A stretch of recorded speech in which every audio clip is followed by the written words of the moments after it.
For the past several years, mental health disorders have been on the rise. According to an article entitled Mental Health in America, a Growing Crisis published by the Sacramento Times, the CDC reports that from August 2020 to February 21, there has been a number of adults showing signs of depression and anxiety. Of those reported unmet mental health needs, there has been an increase of 2.5%. In children ranging from age 5 to 17, the overall mental health-related emergency department visits increased by a staggering 31% in just 4 years. We know that many of you are tuning in during your lunch hour, so let's chat and chew while you do.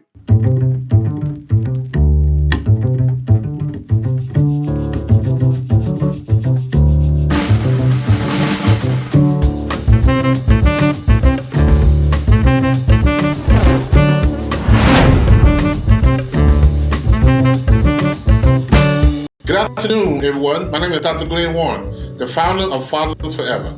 Welcome to today's episode of Chat and Chew.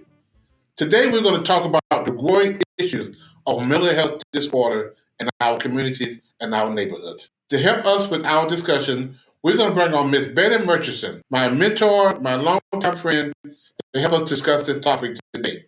But before we make that introduction, let's take care of a few housekeeping items. To our viewers, please make sure you follow us on Facebook, like, and subscribe. To our YouTube channel, hit the little bell to activate notifications that will remind you that we're on. Please be sure to leave a comment to let us know how we're doing. We'd love to hear from you. Among the most accomplished and fabled tribes of Africa, no tribe was considered to have warriors more fearsome or more intelligent than the mighty Maasai.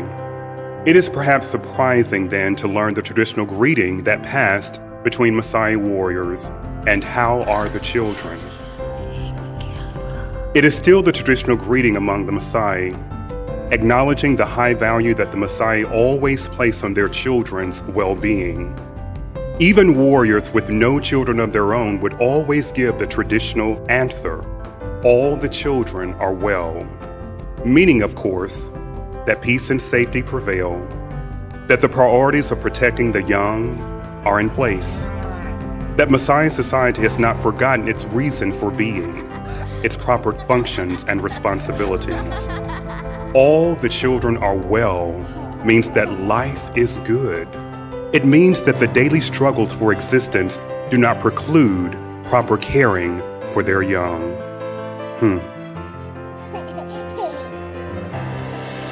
I wonder how it might affect our consciousness of our own children's welfare if in our culture we took to greeting each other with this daily question, and how are the children? I wonder if we heard that question and passed it along to each other a dozen times a day, if it would begin to make a difference in the reality of how the children are thought of or cared about in our own country. I wonder if every adult among us, parent and non-parent alike, felt an equal weight for the daily care and protection of all children in our communities, in our towns, in our states, and in our country. And I wonder if we could truly say without hesitation, the children are well. Yes, all the children are well.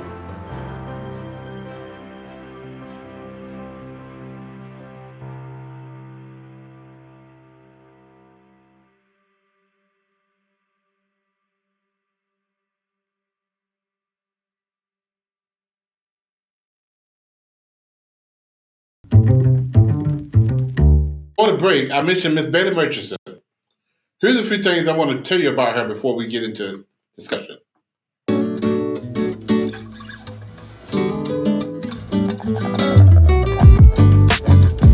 Betty has been called a serial entrepreneur because of her initiative in starting various nonprofit and for-profit corporations. She served as founder and executive director of the Du Bois Center and founder, CEO of the W.E.B. Du Bois Community Development Corporation, both nonprofits serving Wake and surrounding counties. Her hard work and ability to build collaborative partnerships helped her take both agencies to multi-million-dollar organizations. As a seasoned consultant, Betty now offers her expertise to emerging nonprofit leaders through her agency, Oasis Training and Consulting. Her clients include million-dollar corporations and nonprofits across North Carolina. The parent company, Oasis Health and Wellness Centers International, is an agency dedicated to healthy living through the use of culturally appropriate holistic healing. This includes meditation, therapeutic support groups, and expressive arts.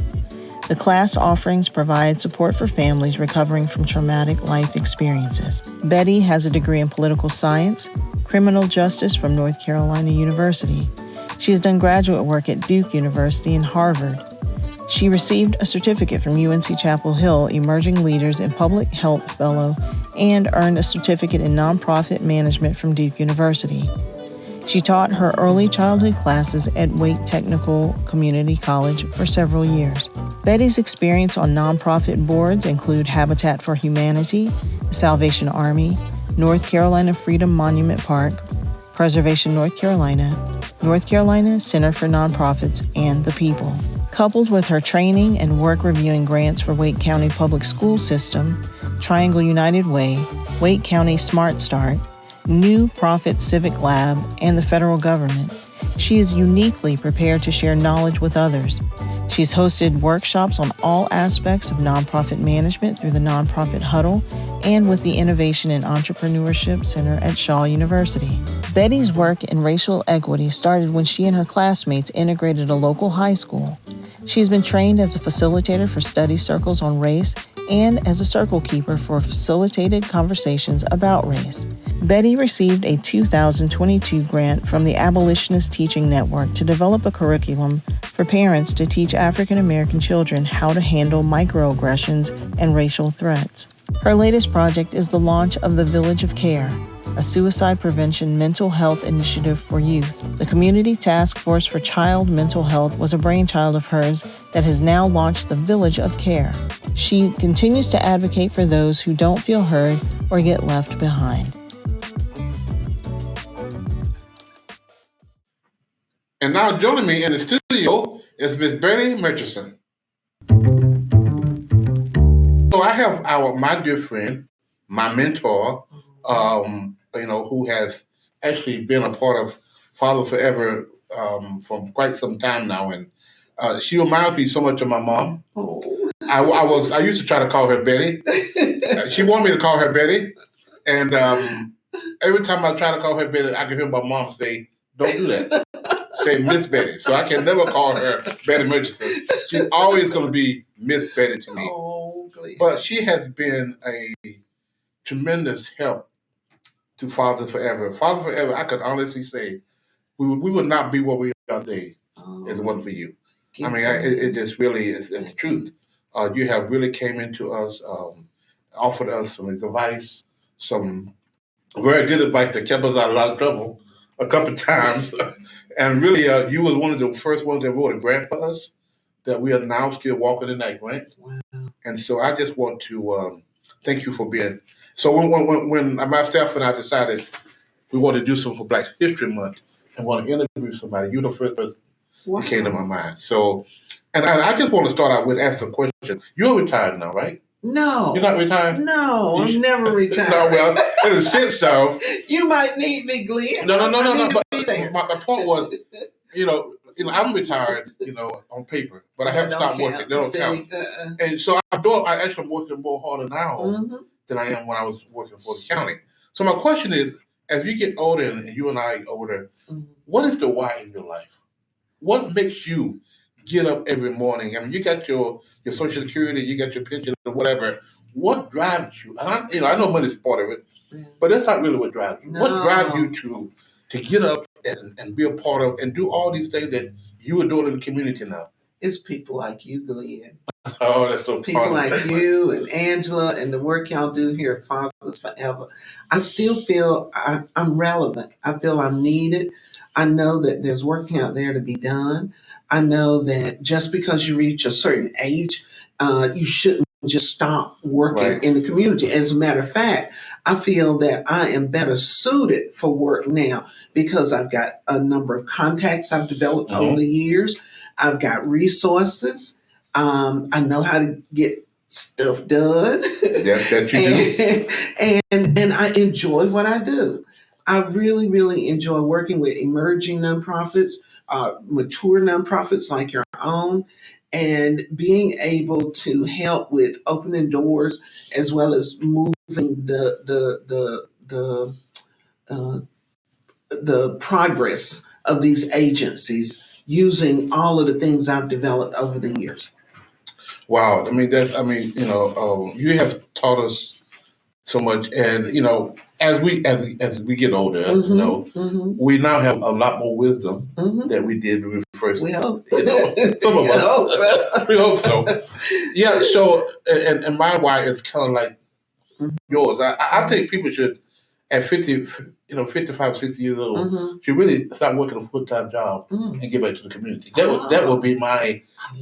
Everybody just I like that. and you get the younger people opportunity to come up and take our position. Yes. We've been there 30 years, so we retired. Yes. And now we go out in the community and we help other people. I like and we that start idea, nonprofits. I like that idea. Yeah. So we got a couple of questions I want to get into. Since February is a Black History Month, name a few Black leaders, both local and national, that has been an inspiration to you. Wow, local and national. Well, I have to start with my parents. Just like your parents, and that's one of the things that we connected with over the years is that we were brought up the same way. Yes. Good old country families that did things for their own family as well as others. So my mom and dad, only in Virginia Edwards, were definitely influences. There's not a day that go by that I don't think about them. I've learned a lot from your mom and dad. Reading your books, listening to your testimonies about how they moved you and touched you, and I look at the man you've become and how you raised your children using that philosophy. Wow. And so your parents have influenced me, even though I never got to meet them in life. I think that there are many, many leaders who have blazed a trail. I know some folks personally, some I don't know. I was on a program the other day and I talked about Barbara Jordan, who was a legislator from Texas. Barbara was so strong and so articulate whenever she made presentations, and I always studied her and thought, I want to be like her. I remember Oprah talking about wanting to be like Barbara Walters and practicing journalism. Barbara Walters. I always thought I was going into politics, and I wanted to emulate Barbara Jordan from the great state of Texas. She was the first African American woman elected from the state of Texas. Wow. So she had to slay some dragons. Yeah. She had to really go through the mud. And I look at other people, Septima Clark and Fannie Lou Hamer, to march into the Democratic National Convention and seat yourself down. And you were such a threat that the President of the United States called a press conference to preempt the network covering you. That's powerful. Powerful. And she only had a 6th, 7th, 8th grade education, but knew what her purpose was in life. And those are the people I admire. Folks who kind of figure out their purpose and go doggedly toward that goal. Wow. Well, I remember we went to a function where John Lewis was there. And, yes. So you introduced me to that. But to see you, talking to John and you guys had that conversation, I was like, man, this is. This is yeah. So get in good trouble, Glenn. That's what get in trouble. Get in trouble. That's what he said. We get in when you get trouble. in trouble, and I think, Betty, from knowing you over the years, you get in good trouble. I try. And you push other people to get in good trouble. Push, pull, pull, whatever. Whenever you call me and say, let's do this, I am good. And it doesn't matter about the trouble that we get into because it's good trouble. So my next question is, now that we're coming out of COVID, we're in the post-COVID era. What is your assessment of the Black community? Oh man, I tell you, Glenn, that many of us who do this work, we're already in social justice work, social justice leaders. We already knew about the health disparities. between blacks and whites and Latinos. We already knew that, and we were pulling our hair out, worrying when we went into the pandemic. We were like, "This is not going to be pretty," and it wasn't. Right. And so I'm glad now that there's a bright spotlight being shone on the health disparities and all the economic disparities, and how are we going to fix this? So I hope we're going to develop meaningful dialogue, which will lead to results in these communities. The health disparities have grown wider, yes. Educational disparities and inequities, that's wider. Legal, all aspects where race plays an issue in our lives, we have seen that our communities have not fared very well. And so I'm in circles in different groups where people are really having meaningful conversations about it now and looking at what is it we can do. And so I'm encouraged by that. Wow, yeah. Which is, this is another whole conversation. So leading up to that question, let's talk about the mental health as a whole in the Black community. We talked about post-COVID, yes, but as a whole now, because that COVID brought in another whole world. So what in the Black community, what is your take on the mental health as a whole in the Black community? We are in a crisis, and I want to make sure that people understand, if you take nothing else away from this conversation today, we are in a mental health crisis, especially with our children. We saw a world turned upside down, things we never saw before. We weren't able to practice our funeral etiquette when people died. Right. I lost friends, Glenn lost friends, and sometimes you couldn't go to the funeral. Exactly. One of my childhood friends, I couldn't go to her funeral. The minister only allowed 40 people in the church. She had a large family, and that was hard. That was really hard. I have two other friends who lost two different people who lost their mothers in New York during COVID. They could not go to New York for their mother's funeral. They had to watch it on Zoom. Can you imagine having to watch your mom's funeral? I don't want to have to imagine that. That would be, that in itself, yes, is sad. Yes, that in itself is yeah. And a lot of children lost grandparents, and sometimes that was their safety net. Right. And any of you think back on times when mom and dad, you were in trouble with them, you run to grandma, run to granddaddy, right? And they provide cover for you, baby. So we lost leaders in the community. We have not really grieved those losses, and we have just moved on, especially with our children. Right. When they opened up, they were out of school for a year and a half, 2 years. When they opened up the school doors, we just said, send them on in. They'll be all right. They're young. They'll get over it. Well, guess what? They're not over it. I know in the news here in Wake County, it's not a week that's gone by that we haven't seen school closure. Because of? School lockdown because of guns. Yes. They're bringing guns to school. There are threats being called into school. These are children who are crying out for help. What is the connection? Show us the connection of these things that are going on in school, because sometimes we don't connect the dots. We just think it's separate issue. We just think that the school shooting is over here, a child depression is over here. We don't connect the dots and put that together for us. You're absolutely on target, Glenn. It's all connected. School is a child's life. For students, that's their life. For many of us, we got work, we got church, we got other civic groups. But for children, school is their life. That's where they go for athletics. They go there, they eat with their friends, they socialize, they learn. And when that was shut down for a year and a half, 2 years, the social emotional learning was interrupted. Many children sat home with younger siblings. I heard one teenager say, after my parents leave for work, I have to get up, get my younger siblings up, sit them down at their laptop or their tablet, and help them get logged on and get their work. I got to feed them breakfast first. Wow. Then I've got to get them logged on to their computer. Then I've got to log on to my lesson. And then they'll come and interrupt me, and I've got to go help this one and help that one. And then I got to feed them lunch. And he went on, and I thought, oh my God, I hadn't even thought about that. All of my children are grown and gone, and I don't have grandkids, but all kids are mine. And so I was worried, and I thought, that's rough. Meanwhile, he didn't get to see and connect. He was a high school student. Wow. So he didn't get to see and connect with his buddies like he normally does during school. He's babysitting and teaching. And that's what he said. He said, I am teaching and babysitting. Wow. Because the parents got to go to work. And he was a student, yes. Wow. And so this is it's a serious disruption, and we've never addressed right. And so we come out of COVID, and we just pushed those kids, pushed them right back to school, not helping them deal with the anxiety and the depression and the frustration and the lack of social activities. That's right. That we just wanted to pick up and so now we're seeing the residual. We're seeing the aftermath, which is depression that sometimes play itself out in anger and bad behavior and wow. That's exactly right, Glenn.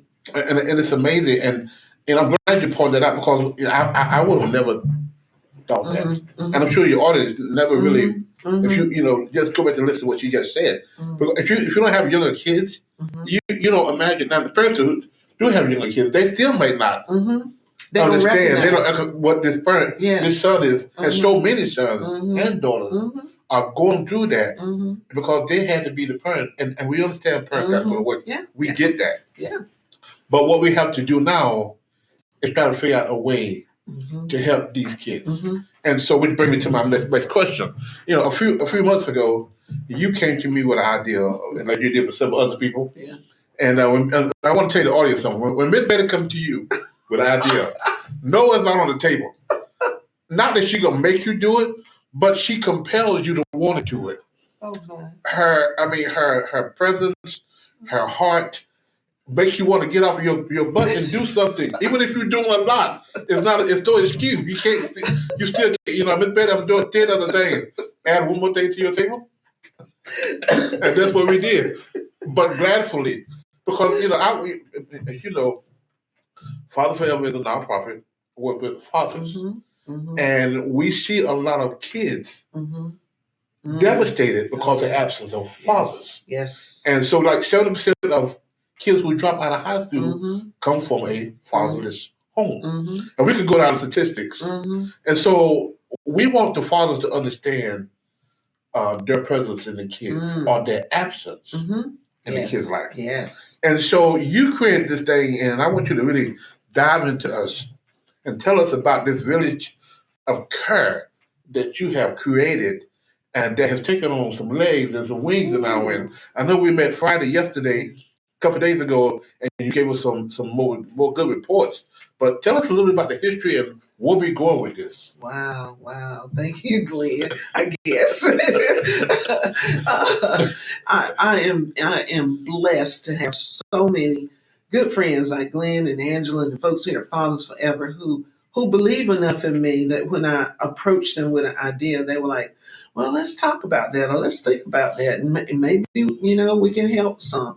And they have always opened their doors and been so graceful and so gracious about signing on and joining in this work.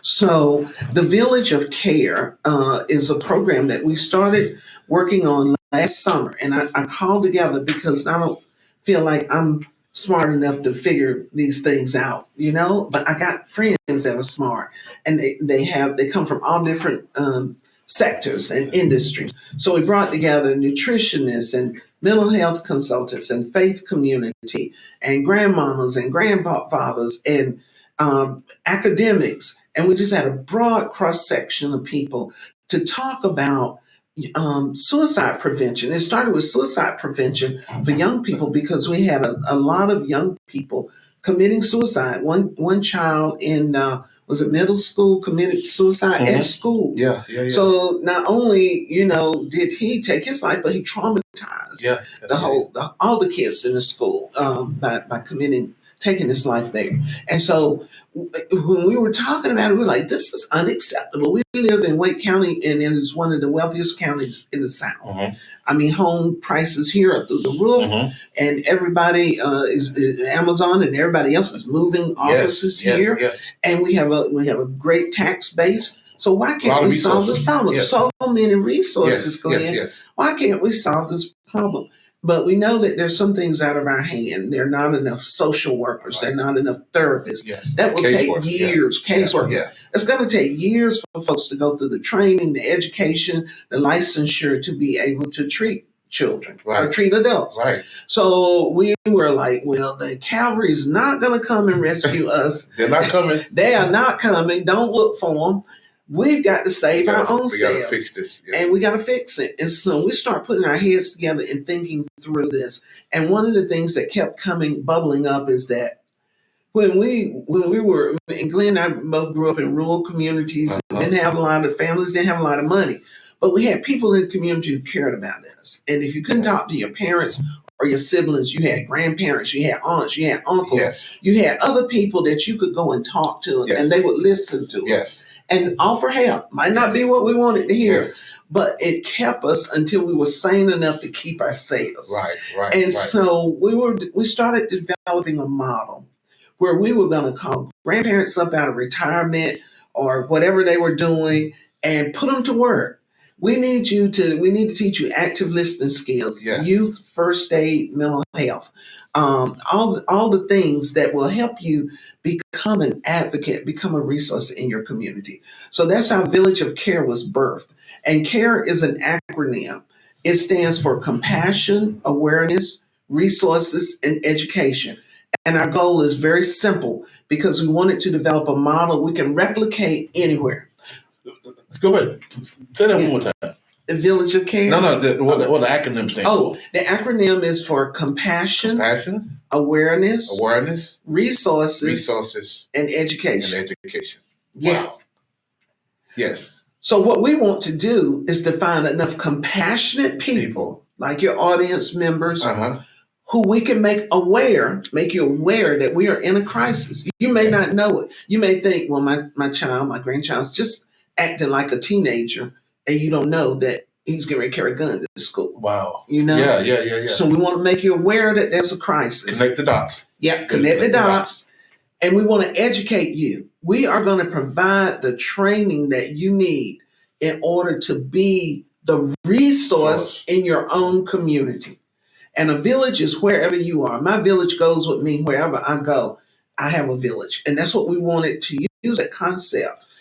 Because this is what our ancestors did. Wow. We're just going back, Glenn, to what we learned, right? That's what, I mean, when I was coming up, if I did something at school, or if I did something with my next door neighbors, when I got home, my parents knew about it. Yes. Because somebody in the community always called them and told them, and, and so that was the village. Yes. We all brought up it. We have to, even though with all the technology, and we work with the technology, all that stuff, but we also need to go back to the village. Yes, sir. And together, because our kids now, because of technology, exposed to so much more things than we are. That's right. So when you got the kid who shot himself at the school, that becomes a copycat. That's right. You know, you got people. The children want to try it too. Because they could Google this stuff and see how it was done. Yeah. And so this concept of village is really, really, in my opinion, God's way of saying this is how we can help. I mean, I believe in prayer. I believe in, revival. I believe in God. But God is saying, I give you some. I'm here. What you doing? Exactly. What are you doing? What can you do with the skills and the talents that I've given you? That's right. And that's one of the reasons we wanted just not talk to you about Black History Month, but to talk to you about this Village of Care. And we could do some more segments about this. Because I think this is something important that the community need to know about. And I was going to say this later, but I'll say it now. Go to our website, go to Ms. Betty's website, and begin to find out what you can do to get involved in this. Because we really need people. We need people. Young people, old people from all fields. Nurses, doctors, social workers, mechanics. We all, it doesn't matter. Doesn't matter. And so we really, really want to, I want you to go back and say those 4 things one time. Sure. You can't, we can't say that enough. Yeah. Well, the Village of Care is the village of compassion, the village of awareness, the village of resources, and the village of education. Which is now brings to the point of educated. So you're going to be doing some workshops, and tell us about that. Yes, we will be having trainings. We're working collaboratively with partners like NAMI, National Association of Mentally Ill, and we're going to be offering trainings that will be free to anyone. We've offered some already. We've offered 4 in communities around Wake County. My colleague, Dr. Rodney Harris, who is part of we call it a task force. It's community task force on child mental health, and Glenn and Angela and other people are part of that too. And he's offering it in barbershops. So, because barbers are directly, see your children. I've asked him to offer it in beauty shops and with locticians and everywhere. And so we will come to you wherever you are, and you can gather up a few more friends. We will come to you, because if you're armed, if you're compassionate and you're aware of what's going on, we can educate you as to how you can intervene, how you can be that person. John Lewis also said, if you see something, say something. Yes. And we can't say something if we don't understand what it is we're seeing. Right. And we can teach people how to be aware that a child is going through a mental health crisis, and it's not just the teen years and all of that, but hopefully we can give parents and community people, you're the first line of defense. Right. If we can give you equip you with the tools and the education you need to understand what you're looking at, maybe we can make our schools safer, make our communities safer. Right. So you'll be training, there's a quote, I live by quotes. Mm-hmm. I love quotes. Mm-hmm. But one of the quotes that we talk, that observation is the key to insight. That's good, Glenn. I mean, I wish I was part of that. I wish I could keep it as keep that one, but I had to stop mine. I got it from somebody else. And I don't remember where I got it from now, but it stuck with me for many, many years. Yeah. Observation is the key to insight. That's very good. So if we can be aware and observe what's going on in our community, observe what's going on to our kids, because of that, we have insight. Yes. Now we can say, our kids are, these are signs of depression. Yes. Or these are signs of substance abuse. Yes. Or these are suicidal stuff. Yes. And because of that insight now, we can start. And one of the things that I love about you, Miss Betty, is that's what you do. You observe. And that's how you come up with this village of hope, village of care. Yeah. Because you observe that there was a crisis, and you come up with some insights how to fix this problem. And I am so honored to be, be a part of this whole thing. And to do it without you, wouldn't think about doing it without you. You call me anytime you want. You call me. So I know we can go on and on, Miss Betty, with this, and I know our time is drawing near. So, in final words, conclusions, what would you like the audience to know? And I want you to give them your contact information, your phone number, whatever you need to give them. Sure. And so just. Thank you, Glenn. Thank you, first of all, for having me here. I really appreciate that. I love your broadcast, and just was glad to come on today. Yes. And I'm really grateful that there are other soldiers like Glenn out there in the field who are advocating and who are doing all they can to make sure that our families are healthy families and that they're safe. Our village has all it needs to heal itself. Yes. We've just got to be the resources, provide the education, the training. I do parenting workshops. Glenn does parenting workshops. We can help you figure out how to raise your family in a wholesome, healthy way. We can help you figure out how to get off substances that you may be abusing. We can help you figure out how to develop a mental health plan so that you have good mental health, your children have good mental health, and that we can all feel better about ourselves. When I read the statistic that suicide is the leading cause of death for children in North Carolina ages 12 to 17. Wow. That's just unacceptable to me.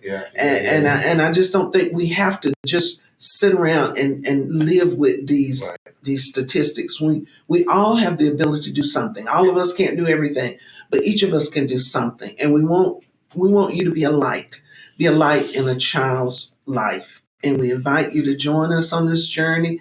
There's room at the table for everybody. Glenn and I would welcome you. Yes. So thank you, Miss Betty, for coming and part of this broadcast. And to our audience, please Yes. look us up on Facebook. Look Miss Betty up on Facebook and get involved in what we're doing in the community. And there's a lot of people now that's really wants to the meeting that we had Friday. Yeah. One of the ladies said she was her and her husband was there, and she's like, I really want to. Yeah. I really, They both retired and ready to roll their sleeves up. And I say to my colleagues, you retired now. Yeah. And it's fine, it's good, but your life hasn't ended. Yes. Get involved and get in the community and do something, whether it's this or anything in the community, but especially got a heart for kids. Yes. We need get involved. We need you to really get involved in and help them take care of this. Yes, and I'll share my web address. Yes. My agency is Oasis Health and Wellness Centers International, and the acronym is OHWCI.com, or you can go to BettyMurchison.com, and that's BettyMurchison.com is the other website. And my email address is BettyMurchison@gmail.com. BettyMurchison@gmail.com. My phone number is 919-714-3854. And you can always contact me through Glen Warren. Yes. My good friend. She's on my speed dial. I gotta be special if I'm on Glen's speed dial. Thank you. Anyway, thank you so much, Ms. Betty, for coming and to the audience, check us out and again, I want to thank you so much for being part of this podcast. You're welcome, Glenn. Absolutely. Okay. I enjoyed it. Here's 3 ways you can support our Dads at a Distance initiative. Give a copy to a family member, our friend. Donate monthly, a book monthly, 5 books monthly, how many books you want to do monthly donation. Reverse book signing, your church, your business. You can make a donation go to our website at www.afatherforever.com and go to our PayPal at Fathers Forever. Our Cash App is $Fathers Forever. Make your donation today. Please include in the note section, include DAAD. Again, include in the note section DAAD.